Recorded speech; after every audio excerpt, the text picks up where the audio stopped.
এইরকম তালের বীজ আপনারা কীভাবে পাবেন, কোথা থেকে পাবেন সেটা আপনাদের দেখানোর জন্য নিয়ে যাচ্ছে আপনাদেরকে গাব গাছের নিচে।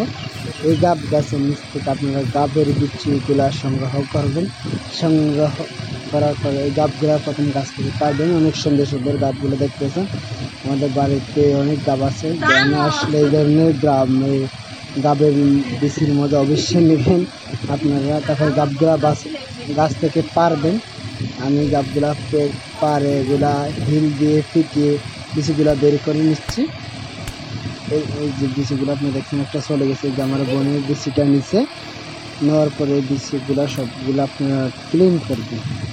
ক্লিন করার পরে আপনারা সুন্দর বিচি পাবেন। এগুলো খেতে একদম তালের বিচির মতনই আরও সুস্বাদু হয়ে থাকে। গাব এরকম বিচি আপনারা পাবেন। আশা করি আপনারা গ্রামে আসলে সবাই এই ধরনের বিচি খাওয়ার ট্রাই করবেন।